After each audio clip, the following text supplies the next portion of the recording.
Hello friends, आज हम लोग सेल डिवीजन को पढ़ेंगे।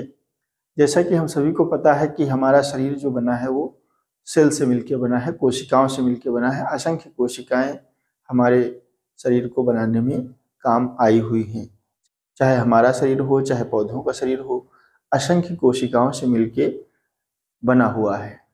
तो ये कोशिकाएं जो हैं ये डिवीजन के द्वारा बनती हैं। एक कोशिका से दो कोशिकाओं का निर्माण डिवीजन के द्वारा होता है। तो एक कोशिका से दो कोशिकाओं का निर्माण ही क्या है? सेल डिवीजन है। कोशिकाओं में डिवीजन होता है उसको हम बोलते हैं पेरेंट सेल, और जो दो कोशिकाएं बनती हैं उनको हम बोलते हैं डॉटर सेल। ये जो सेल डिवीजन है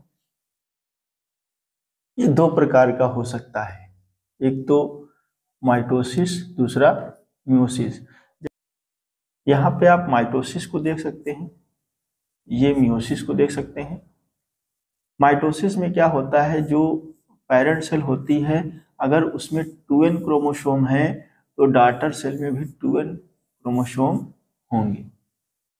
इट मीन्स अगर पेरेंट सेल में 46 क्रोमोसोम है तो जो डॉटर सेल दो बनेंगी उसमें भी 46 क्रोमोसोम होंगे। ठीक है। जबकि जो मियोसिस है इसमें पेरेंट सेल में अगर 2n क्रोमोसोम है तो उसके डॉटर में कितने क्रोमोसोम होंगे? n। जैसे पेरेंट सेल में 46 क्रोमोसोम है तो डॉटर सेल में 23 क्रोमोसोम होंगे। माइटोसिस में दो कोशिकाएं बनती हैं जिनमें गुणसूत्रों की संख्या पेरेंट सेल के समान होती है, जबकि मियोसिस में 4 कोशिकाएं बनती हैं जिसमें गुणसूत्रों की संख्या पेरेंट कोशिका की अपेक्षा आधी होती है। ठीक है। ये जो माइटोसिस होता है ये सोमैटिक सेल्स में होता है, जबकि मियोसिस जो होता है ये रिप्रोडक्टिव सेल्स में होता है। जैसा कि हम सभी को पता है कि जो सेल होती है उसमें एक तो न्यूक्लियस होता है, दूसरा साइटोप्लाज्म होता है। तो किसी भी सेल को डिवाइड होने के लिए उसको दो फेज से गुजरना रहता है, एक कैरियोकाइनेसिस, दूसरा साइटोकाइनेसिस। तो जो कैरियोकाइनेसिस है वो डिवीजन है न्यूक्लियस का, जो कैरियोकाइनेसिस है वो डिवीजन है न्यूक्लियस का, जबकि जो साइटोकाइनेसिस है वो डिवीजन है साइटोप्लाज्म का। तो इस प्रकार से सेल्स को कंप्लीटली डिवाइड होने के लिए कैरियोकाइनेसिस और साइटोकाइनेसिस दोनों प्रोसेस से गुजरना होता है। अच्छा, अगर एक सेल से दो सेल बन रही हैं तो इस जो पर्टिकुलर सेल में मटेरियल है उसको भी डबल होना पड़ेगा, मतलब उसको जो है अपने आप को डिवाइड होने के लिए प्रिपेयर करना पड़ेगा। तो ये जो प्रोसेस होती है ये इंटरफेज में होती है, ये जो प्रोसेस होती है वो इंटरफेज में होती है। इसीलिए इंटरफेज को प्रिपरेटरी फेज भी कहते हैं, क्योंकि इसमें सेल अपने आप को डिवीजन के लिए प्रिपेयर करती है। इंटरफेज को हम रेस्टिंग फेज भी कहते हैं, लेकिन ये रेस्टिंग फेज नहीं होती है। इसमें सेल रेस्ट नहीं करती हैं, बल्कि सेल अपने आप को डिवीजन के लिए प्रिपेयर करती हैं। ये जो इंटरफेज है ये 3 फेज में डिवाइड होती है, G1, S और G2। G1 का मतलब है गैप 1, S का मतलब है सिंथेसिस एज, जबकि G2 का मतलब है गैप 2। ठीक है। अभी ये जो G1 है इसमें आरएनए और प्रोटीन की सिंथेसिस होती है। G1 में आरएनए और प्रोटीन की सिंथेसिस होती है। S फेज में डीएनए की सिंथेसिस होती है। G2 में आरएनए और प्रोटीन की सिंथेसिस होती है और कुछ एंजाइम्स बनते हैं जो कि सेल डिवीजन के लिए आवश्यक होते हैं। ठीक है। ये कंप्लीट प्रोसेस होने के बाद फिर एम फेज आता है, डिवीजन फेज आता है। इंटरफेज के कंप्लीट होने के बाद क्या आता है? एम फेज या डिवीजन फेज आता है।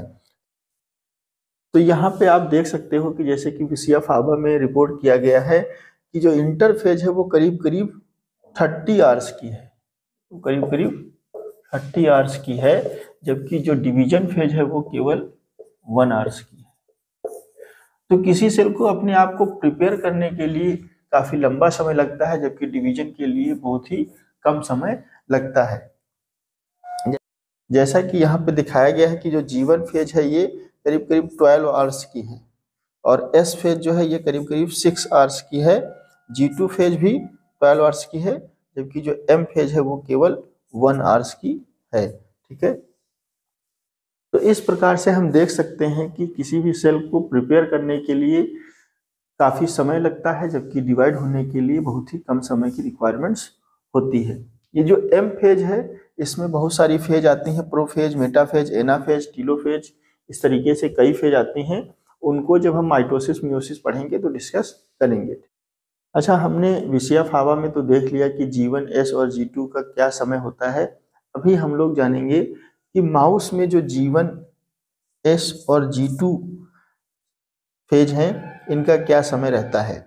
जैसे कि जो माउस की L सेल्स हैं इसमें G1 करीब करीब 12 आवर्स की, S करीब करीब 6 to 8 आवर्स की, G2 3 to 4 आवर्स की, जबकि M फेज जो होती है वो 1 आवर्स की होती है। इसी तरीके से ह्यूमन की हेला सेल्स की स्टडी की गई और इसमें पाया गया कि जो G1 है वो 12 आवर्स की, S जो है वो 10 आवर्स की, G2 3 आवर्स की, जबकि M फेज जो है 1 आवर्स की होती है। ह्यूमन की हेला सेल्स क्या होती हैं? 1951 में एक हेनरीटा लैक्स नाम की पेशेंट थी जो कि जॉन्स हॉपकिंस हॉस्पिटल्स में एडमिट थी। इनको सर्वाइकल ट्यूमर था, तो इन्हीं के सर्वाइकल ट्यूमर्स वाली जो सेल हैं उस पर काम किया जॉर्ज ओटो गे ने। इन्होंने इसकी जो सेल थी, सर्वाइकल ट्यूमर्स की जो सेल थी, इनको जो है क्लिनिकल रिसर्च के लिए यूज किया। ऐसी सेल्स को ही हमने हेला नाम दिया, हेला सेल्स।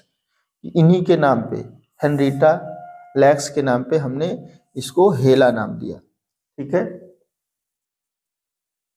जो मेरिस्टेमेटिक सेल्स हैं ये डिवीजन फेज में जाती हैं, M फेज में जाती हैं, इसके बाद फिर ये इंटर फेज में जाती हैं और फिर डिवीजन फेज में जाती हैं, फिर इंटर फेज में जाती हैं। तो ये एक के बाद एक डिवीजन फेज और प्रिपरेटरी फेज का आना सेल साइकिल कहलाता है। जो मैच्योर्ड सेल या डिफरेंशिएटेड सेल होती हैं वो हमेशा इंटर फेज में रहती हैं, वो डिवीजन नहीं करती हैं। ऐसी सेल्स को हम क्यूसेंट सेल कहते हैं और इनको रिप्रेजेंट करने के लिए हम G0 या G0 का यूज करते हैं। अगर किसी व्यक्ति में घाव हो जाता है तो ये जो क्यूसेंट सेल है ये पुनः डिवीजन के लिए सक्षम होती हैं। तो अभी हम लोग जानेंगे कि सेल डिवीजन का क्या फंक्शन है, सेल डिवीजन का क्या इंपॉर्टेंस है। ठीक है, जैसा कि हमने देखा कि सेल डिवीजन में एक सेल से दो सेल्स का फॉर्मेशन होता है।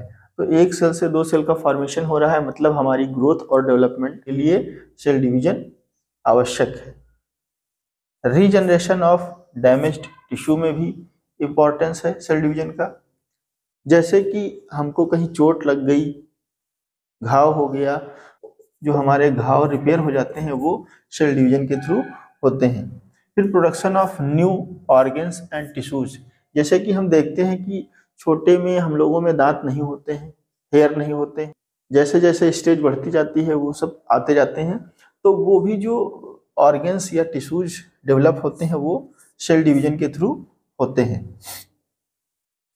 जैसे प्लांट्स में स्टार्टिंग में फ्लावर्स नहीं होते हैं, ब्रांचेज नहीं होती हैं, सब्सिक्वेंट स्टेज में वो आ जाती हैं, तो वो सब कैसे आती हैं? सेल डिवीजन के थ्रू। ठीक है, इसके बाद replacement of old organs and tissues.